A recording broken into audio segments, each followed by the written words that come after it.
qu'on va continuer à vivre comme des cons jusqu'à notre mort? C'est ça la question.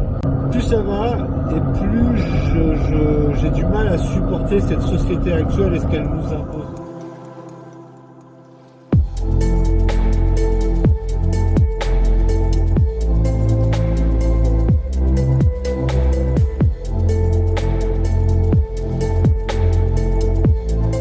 De la causerie, ça va être de t'expliquer ce penchant-là. Au final, je me rends compte de plusieurs choses. Je me rends compte qu'on tend tous à essayer d'être heureux.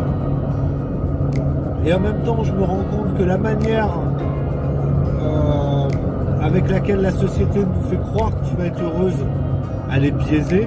C'est-à-dire cette course effrénée à toujours avoir plus, à toujours posséder plus de choses, à toujours faire mieux que ton voisin, à toujours aller plus loin, plus vite, cet esprit de compétition. Cet esprit de compétition qu'on t'enseigne dès l'école. Il faut pas que tu sois le dernier de la classe, faut pas que tu échoues, faut pas que tu aies d'échecs dans ta vie. Ce mot-là, échec, il devrait être banni, quoi. Ou utilisé complètement différemment. Réellement, il n'y a pas d'échec. Tu apprends de tes échecs, donc quelque part, un échec, c'est jamais négatif. Dans cette société, tu es toujours en train de courir derrière le plus. Ça fait 1 an que je suis sorti de ce burn-out et il est temps d'en tirer les bilans. Qu'est-ce qu'on a fait en 1 an? En 1 an, j'ai totalement changé mon état d'esprit. En 1 an, je me suis attaché, je me suis entraîné à voir les choses différemment.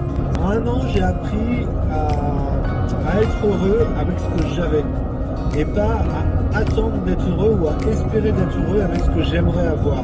J'ai l'impression qu'en 1 an, j'ai appris plus qu'en 30 ans.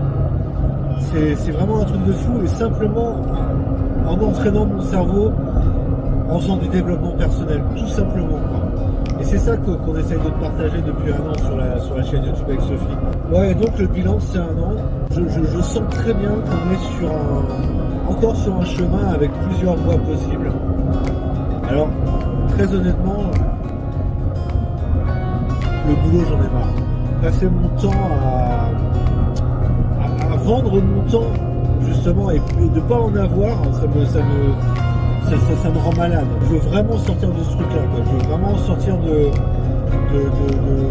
ce gâchis, quoi. J'ai la sensation de gâcher mon temps. Est-ce qu'on se lance carrément à se faire un business à notre compte? Tu vas aussi donner du temps, mais c'est du temps que tu vas investir pour toi. Et ce que je me rends compte, c'est que tous les doutes que j'ai, c'est simplement ton putain d'ego, encore une fois, qui essaye de te faire peur et qui dit ouais, mais regarde, là t'es tranquille, là, t'es fonctionnaire, mec. T'as un petit salaire de merde, mais t'es fonctionnaire. T'es tranquille, tous les mois, tu vas toucher une petite paye qui va te permettre de payer ton gros loyer, tes putains de factures, et puis ce que tu as besoin pour vivre.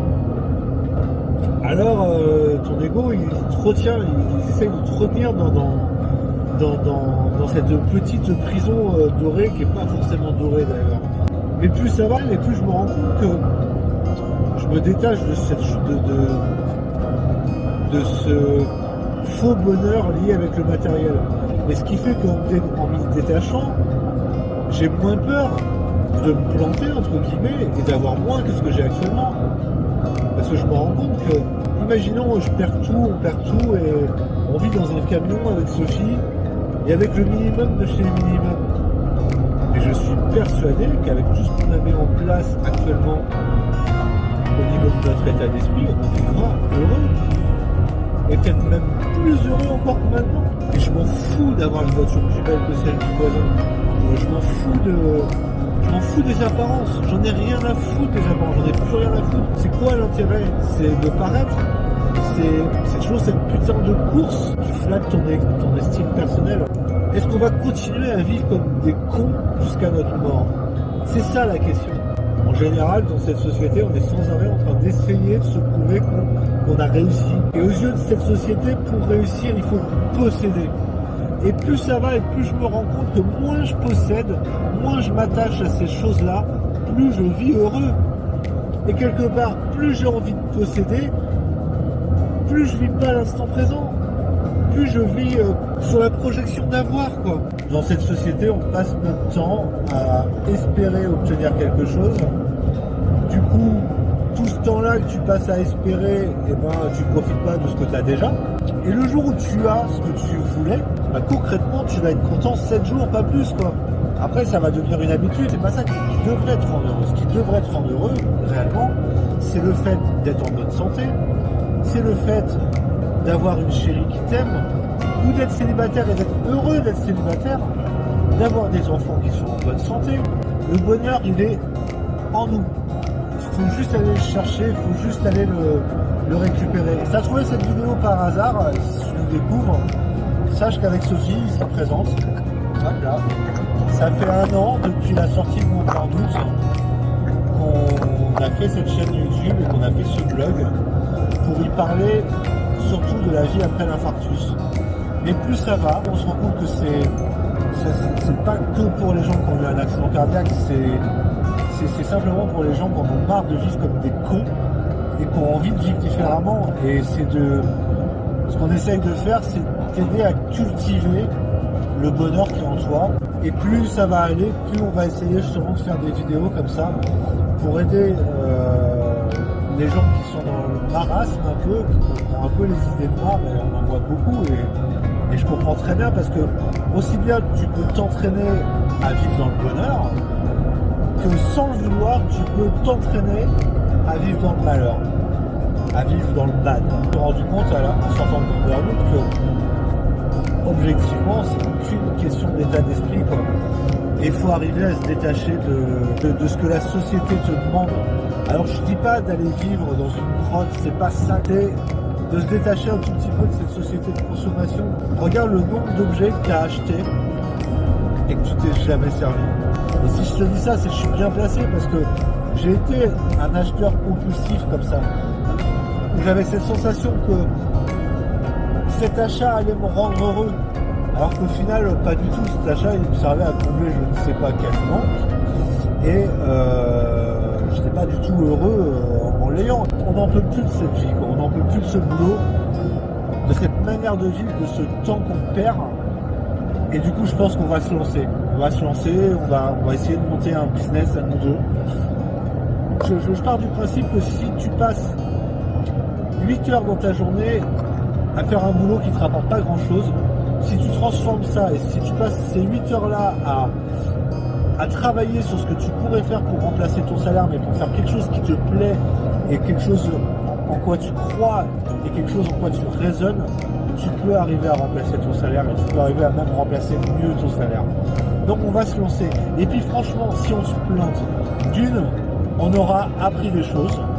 Et si donc on se plante, et ben on vivra avec moins encore que ce qu'on vit actuellement. Je suis certain que c'est pas ça qui va nous rendre malheureux. Parce que on a réussi à cultiver ça avec Sophie, de se contenter de ce qu'on a et à se détacher de ce modèle de surconsommation. Et que finalement, moins on possède de choses, moins on a envie de posséder de choses, et plus on apprécie les petites choses, les petits bonheurs à leur juste valeur. Petites choses auxquelles on fait plus attention maintenant. Il y a tellement de choses dans lesquelles tu peux récupérer du bonheur et refaire remonter le bonheur et être dans la joie. Ça paraît you les petits oiseaux, mais c'est ça, le monde des bisounours, c'est quoi? Alors ça passe aussi par la cure médiatique. Ça c'est impératif. Tu veux vivre heureux, éteins les informations.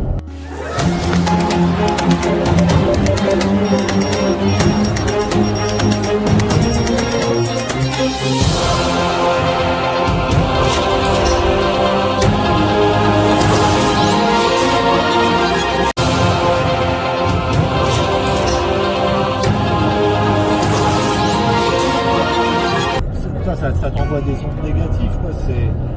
C'est un truc de fou. Ça fait presque 1 an qu'on regarde plus les infos, que notre télé elle est pratiquement tout le temps éteinte. Passer notre temps à regarder ce qui se passe de mal dans le monde, et ça te rend, déjà ça te met dans la peur. Et le fait de vivre tout le temps dans la peur, ça aide ton écho à te dire sors pas de ta zone de confort, reste bien confortablement là où tu es. Tout est fait dans cette société pour pas que tu sortes de cette zone de confort. Tout est fait pour te faire peur. Tout est fait pour dire attention, attention. Mais non, pas attention. Tu vois, pour faire cette chaîne YouTube, pour faire ce site, on a été obligé de sortir de notre zone de confort. J'étais quelqu'un qui redoutait les réseaux sociaux, qui redoutait l'exposition sur Internet. Et pour faire ce qu'on fait maintenant, j'ai été obligé déjà de sortir de ma zone de confort et d'accepter de me montrer au plein jour. Je t'explique même pas la première vidéo qu'on a mis en ligne, quand il a fallu faire le montage, bon, déjà c'était compliqué de voir sa tronche, etc. Et putain, d'envoyer la vidéo et de la publier et de se dire waouh, les gens vont nous voir. Et puis là voilà, l'ego au travail, mais qu'est-ce qu'ils vont en penser, blablabla. Et c'est là qu'il faut dire stop. Et toi, je craignais pas mal de ce que mes collègues de boulot, par exemple, allaient en penser. Ma façon à moi de sortir de ma zone de confort, ça a été carrément d'envoyer le lien de la chaîne à quelqu'un de mon boulot, et je savais très bien que ce quelqu'un allait renvoyer sur un groupe Facebook, enfin sur un groupe WhatsApp, le lien, en mode regardez ce qu'il a fait. Et ça a exactement fait ce que je voulais, c'est-à-dire que tout le monde a vu, tout le monde s'est bien fendu la gueule au début, et puis finalement tout le monde s'est habitué, et puis c'est acquis. Maintenant, Vincent, il fait des vidéos sur YouTube, c'est comme ça. Et ils aiment pas, enfin peu importe. Et puis finalement, j'ai eu quand même pas mal de retours positifs et qui m'encouragent à continuer en plus, quoi. Est-ce qu'on lance un business avec Sophie? Est-ce qu'on quitte tout? Est-ce qu'on tente quelque chose? Eh ben oui, on va le faire. Si on se plante, on aura toujours le minimum. On arrivera toujours à mettre quelque chose dans les assiettes de nos enfants. On arrivera toujours à mettre quelque chose dans nos assiettes. Ça, j'en suis persuadé. Et on arrivera toujours à bosser, à trouver des petits trucs pour arriver à vivre. Et je dis plus survivre. Parce que quand les gens ils disent ouais, on travaille pour survivre, bah attends, laisse tomber. En fait, finalement, on vit trop bien, mais regarde le nombre de choses qu'on a et qui nous servent à rien.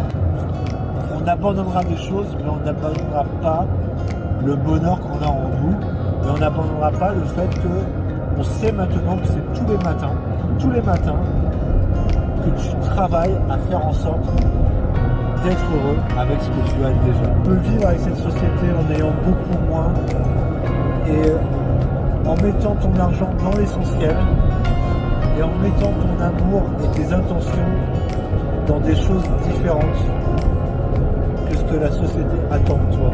On va arrêter un petit peu de faire plaisir aux marketeurs et on va essayer de se faire plaisir intérieurement. Et je pense que la clé elle est là. C'est pas du je m'en foutisme, loin de là. Mais il n'y a plus grand chose qui m'atteint, quoi.